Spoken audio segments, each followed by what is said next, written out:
much of an exciting life, but whenever people ask me for a scary story, this is the one I tell. I was 15 at the time, about to start my sophomore year of high school. I grew up in a typical beach town, packed with tourists during the summer, but a ghost town as soon as the season ended. The bars and restaurants all closed down, and it's just the locals, the sky, and the ocean. If you've never been down the shore during the off-season, I would strongly recommend it.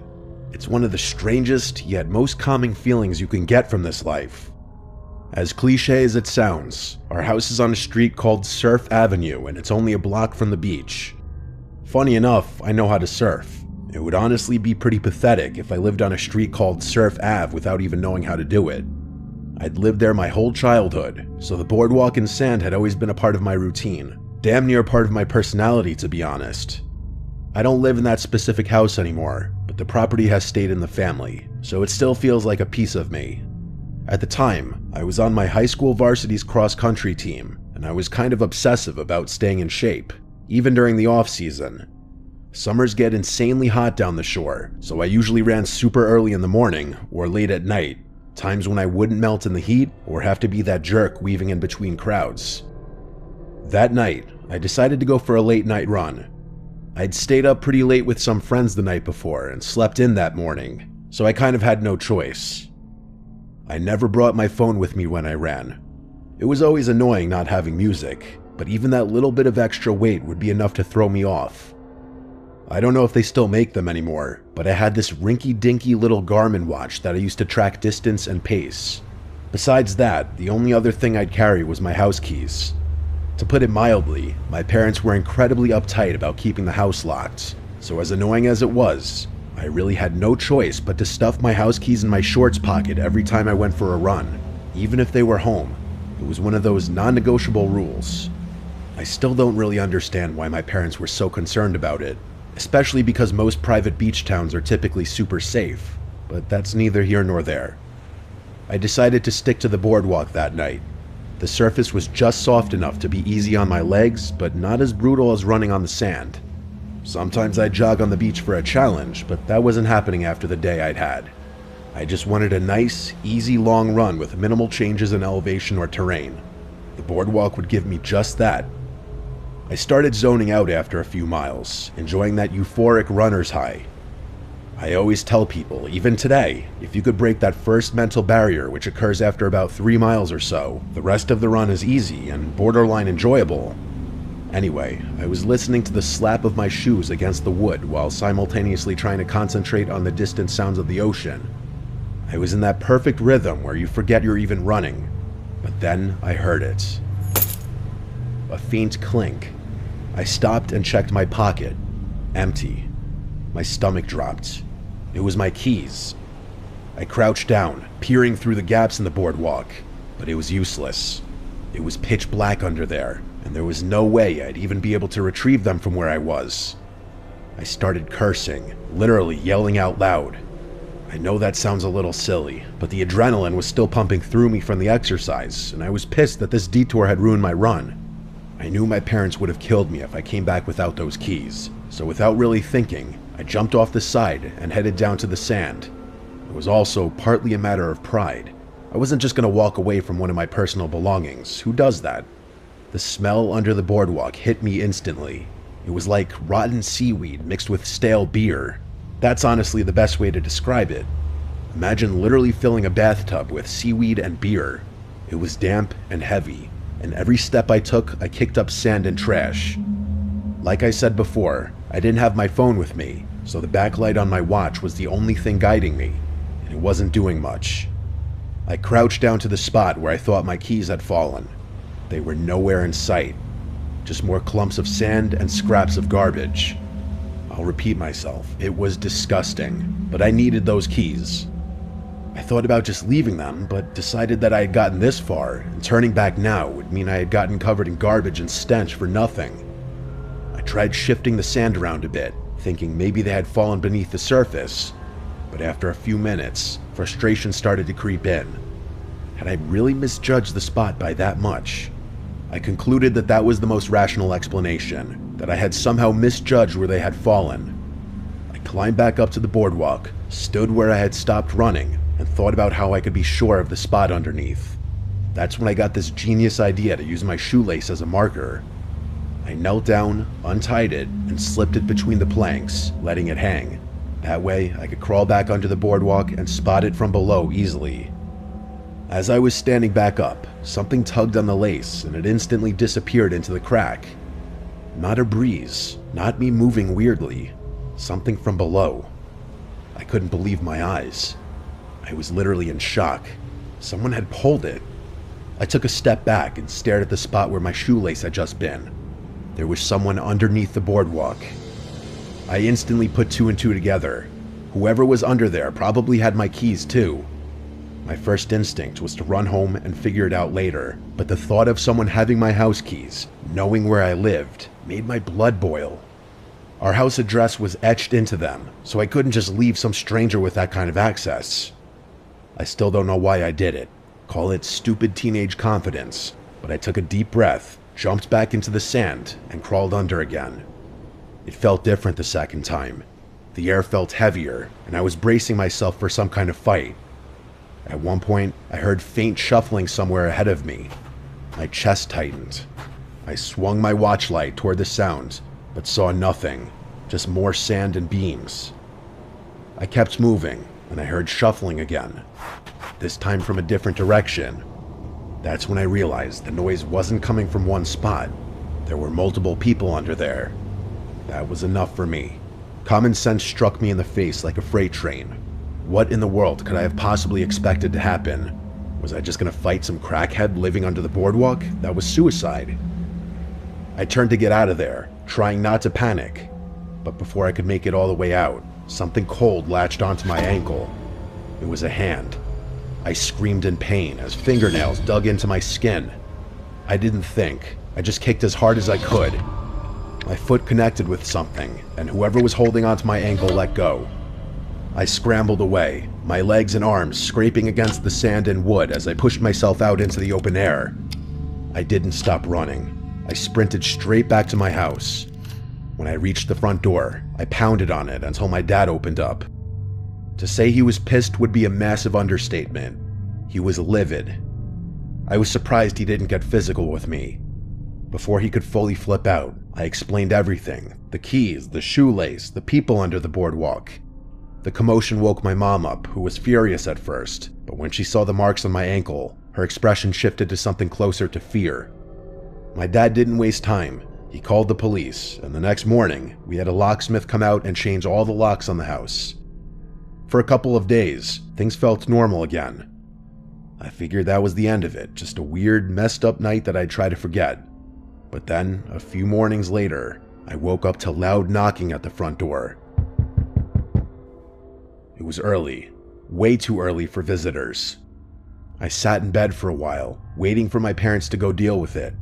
When neither of them did, I decided to do it myself, so I pulled on a hoodie and went downstairs. I looked through the peephole, but there was no one there. Confused, I opened the door, looking around. There was no one in sight.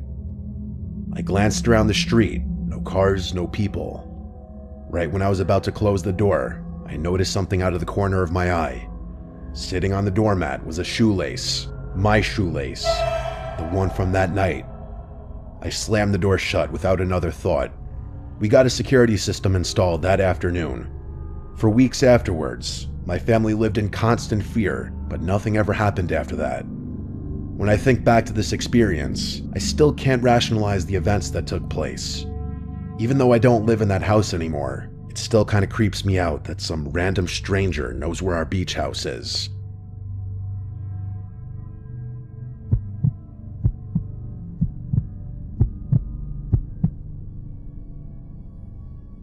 The thing about living in a beach town during the off-season is that it feels deserted.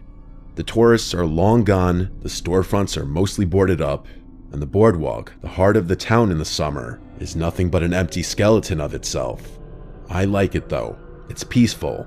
That's why for the longest time I go for late night runs on the boardwalk in the off-season, when no one was there. It was my detox from life and all the stresses that come with it. Sometimes you just need to be away from people. There was something about the sound of the waves and the rhythmic slap of my sneakers against the wooden planks that calmed me. It made me feel like I had the whole world to myself. Tonight was no different. The air was crisp, carrying that scent of salt and damp wood. The only lights came from the occasional street lamp, buzzing faintly, casting long, lonely shadows. I was maybe a mile in when I got that feeling, the one where you just know you're not alone. I glanced over my shoulder. A man stood in the distance, not walking, not moving, just standing there on the boardwalk facing me. I swallowed and turned back around, shaking it off. It was probably nothing, maybe just another local taking a walk. But honestly, no matter what, that's still going to be an eerie sight to see.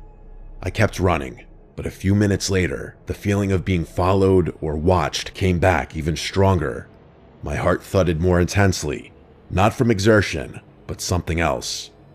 The curiosity to turn around again thickened, so I turned around again. He was closer, still not moving, still just standing there, facing me. A deep, crawling unease settled in my stomach. I picked up the pace, now taking out my one headphone that I had in. My feet pounded against the wood, breath coming quicker, but as I heard footsteps behind me, in sync with mine. I turned again. He was even closer, but still, he was completely still. I broke into a sprint. The once soothing boardwalk felt like an endless trap, stretching too far in both directions. My car was at the very end, parked right by the beach entrance. I just had to make it there. I ran harder than I ever had before. My lungs burned, my legs screamed, but I refused to stop.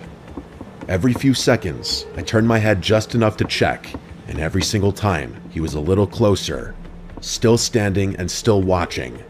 I didn't understand how he was able to stop so suddenly every time I turned around.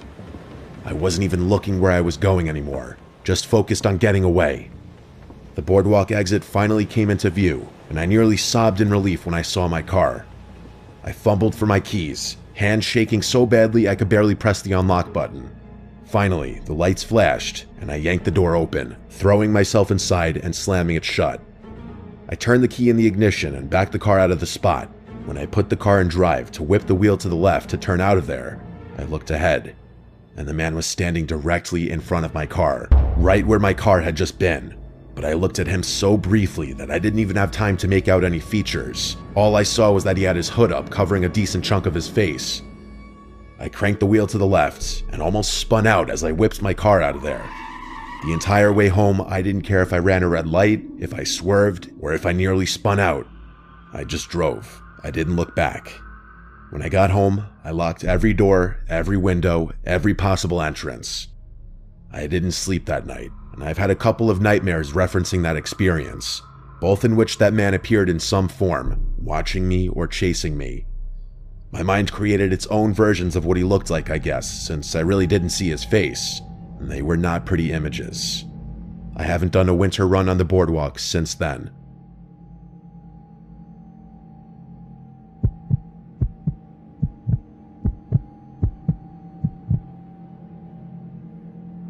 This happened last summer. I was 22, spending a weekend at the shore with a bunch of friends in the cheapest Airbnb we could find. It was the last night of our stay. We'd been out on the beach all night with a bonfire, just hanging out, drinking, and talking. Nothing crazy. By the end, most of my friends were ready to call it, but I wasn't tired yet. I figured I'd walk off the buzz for a bit and then find my way to the Airbnb after that. The boardwalk at night has this weird peacefulness to it. Everything's empty. I haven't spent much time at the beach, so it was all very new and interesting to me. After wandering around for a while, I realized I really had to pee. I'm not really the type of guy to just do it in public, which is something my friends often make fun of me for, so this was a bit of an issue. I spotted one of those public boardwalk bathrooms, old, beat up, and barely lit. Not ideal, but I didn't feel like holding it until I got back. I pushed the door open and immediately regretted it. The place smelled awful, like a mix of bleach and whatever it was trying to cover up. I figured I'd make it quick, so I went to the farthest stall. That's when I heard the door creak open again. I winced, annoyed that I'd no longer have privacy. I listened as their footsteps slowly walked around. They seemed to be circling the bathroom, which was kind of odd. At times, I thought the footsteps were coming from multiple directions, like there was more than one person, but I wasn't sure. Eventually, they stopped near the sinks. Just stopped. No movement, no coughs, nothing. The water didn't turn on either, so I wasn't really sure what they were doing. I finished up, ready to get out of there, but when I went to push the stall door open, it didn't budge. I jiggled the latch, but the door was still stuck. I wanted to punch the stall door. That's how angry and uncomfortable I was. But then the footsteps started again. They were closer this time, and I got this really knotty feeling in my chest. I felt like someone was holding the door shut. I tried to shove the door with my shoulder, but still nothing. The adrenaline was starting to kick in, and a part of my brain began connecting the dots. I decided I wasn't just going to sit there like some helpless target. I charged the door with all the force I could muster, and it finally gave way, sending me stumbling out. As I burst out of the stall, I noticed the bathroom door swing shut, like someone had just walked out. I scanned the bathroom, which was now empty. That person who had been walking around in there was seemingly gone. I hastily washed my hands and went to get out of there. I grabbed the door handle, but it wouldn't budge. The handle wouldn't even turn, as if the bathroom had somehow been locked from the outside. I froze. My mind was racing at that point. Was this some kind of prank? I thought it was maybe one of my friends screwing with me, but that didn't really make sense. They had all left already. They didn't even see where I had gone. Plus, this wasn't really something any of them would do. Either way, I was pretty freaked out at that point, so I just gritted my teeth and started banging on the door. I yelled for whoever was out there to open up, but I didn't get a response. Just then, I heard movement in one of the stalls behind me. I whipped my head around, and even though I couldn't see anything, I knew there was a person in one of those stalls. That meant there had been 2 people in there the whole time. I didn't see any feet under any of the doors, so they must have been standing on one of the toilets, which was even more concerning. I thought about calling the police, but I needed to get to safety first. I was in danger. I noticed a grimy window up near the ceiling. It wasn't big, but I didn't have another option. I climbed onto the sink beneath it, which I literally thought was going to break under my weight, and I shoved the window open. As I was halfway out the window, one of the stall doors burst open behind me, and I locked eyes with a man. He was really hairy and the palest skin I've ever seen. He was dressed like a teenager, but this guy had to be like 50 years old. I didn't waste another second. I scrambled the rest of the way through the window and dropped down onto the boardwalk. My knee hit the ground hard, but I didn't care. I just ran. When I got a safe distance away, I called the cops. They showed up pretty quickly. It was a beach town after all, but by the time they checked the bathroom, that guy was long gone. That part of the boardwalk was dead. No cameras, no shops open that late, so it's not like there were any cameras they could check. I showed the officers where everything had gone down, and one of them pointed to the scratches on the bathroom door handle, saying it looked like someone had messed with it. We all agreed whoever it was didn't want me leaving, which was not the most comforting thing.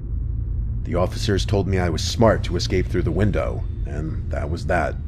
I had to leave the beach the next day, so I never got any kind of update on the situation. I doubt the police even really investigated much anyway.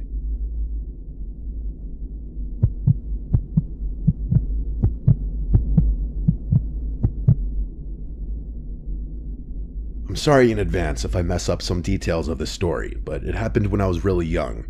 I don't remember exactly how old I was when it happened, maybe 8 or 9, but I know it was during one of those summers my family spent at my grandparents' beach house. It was kind of like the family hub. Every summer, a bunch of us, my siblings, cousins, aunts, uncles, would pile in for weekends or weeks at a time.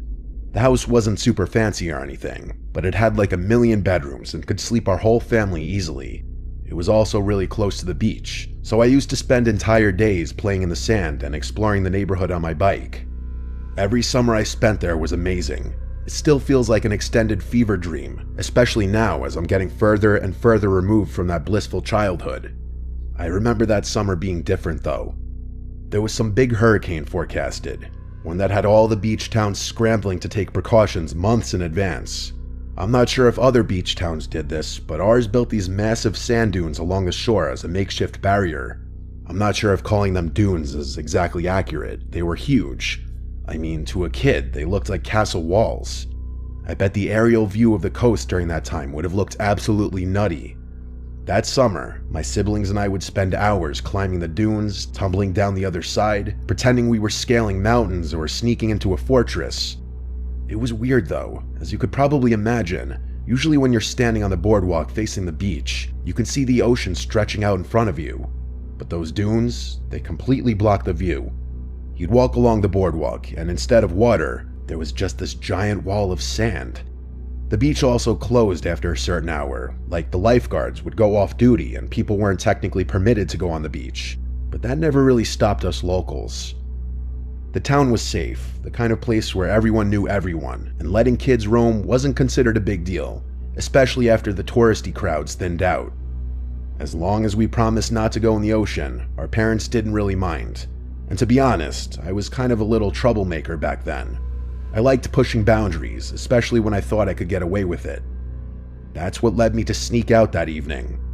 It wasn't dark yet, the sun hadn't even started setting, but I hadn't asked permission to go out. I just wanted some alone time. I think I'd gotten into a fight with one of my brothers, but I don't really remember. The sliding door downstairs where all the kids' bedrooms were made it easy to come and go unnoticed. My older cousins had practically written the playbook on sneaking in and out, usually for way more rebellious reasons than a solo beach walk, but I'd learned from them. Even today, we still laugh about how easy it was to sneak people in and out of the house without alerting the adults. Anyway, as quietly as I could, I stepped outside my bare feet, not even bothering to put shoes on. I made my way toward the boardwalk, expecting to encounter some locals, maybe even some kids my age. Even after beach hours, there were usually people around. Anyone who had or was staying in a house down there, really. I was kind of surprised to see how empty it was. It was a little strange. I'm talking not a single soul outside. It felt deserted in all honesty. I walked along the boardwalk for a little while, half expecting to see someone, but I never did. It was literally like the whole beach was asleep that night or something. I was about to head back when I noticed something alarming. There was a thin trail of smoke rising from beyond one of the dunes. At first, I thought it was just fog, but I took a closer look and confirmed that it was smoke. Like smoke from a fire kind of smoke. Smoke on the beach wasn't that unusual, even though it was really against beach rules and borderline illegal. Sometimes tourists lit bonfires. But there was something about how empty everything was that night that made the smoke feel wrong. To my mind, it kind of looked like a volcano, as the smoke sort of just emanated from the sand dune. I looked around for an adult, but there was no one. Just the empty boardwalk stretching out in both directions. I should have gone home, but curiosity got the better of me. Plus, my parents had taught me to never turn my back on someone in need, and this situation kind of felt like that. I climbed the sand dune a little ways away from the smoke. By the time I reached the top, I was covered in sand. I looked down the other side and saw what I expected to see, a bonfire. The weird thing is that it was completely isolated. There was no one around. There were no chairs, no coolers, nothing. Just a fire burning in the middle of an empty beach, as if whoever had set it had abandoned it. It didn't sit right with me. Even at that age, I knew leaving a fire like that was dangerous. I slid down the dune and made my way over to it. I stood there for a second, just staring at it. I didn't know what else to do, so I just started kicking sand onto it. I did that over and over until the flames were finally suffocated. I didn't want to leave it just yet. I was way too curious. I couldn't think of any reason why someone would light a fire just to abandon it, unless they were trying to commit a crime or something. I inspected the fire pit some more and made some eerie discoveries. First, there were clothes. Little kids' clothes, like stuff that I'd wear. Kids' shoes, socks, half-burned fabrics. I bent down, using a stick to poke around. I realized that the fire had mostly been clothes, which gave me a really sick feeling inside. But then I realized what else had been burning. Photos, or at least what was left of them. Most were charred beyond recognition, but one had survived enough for me to make out a face.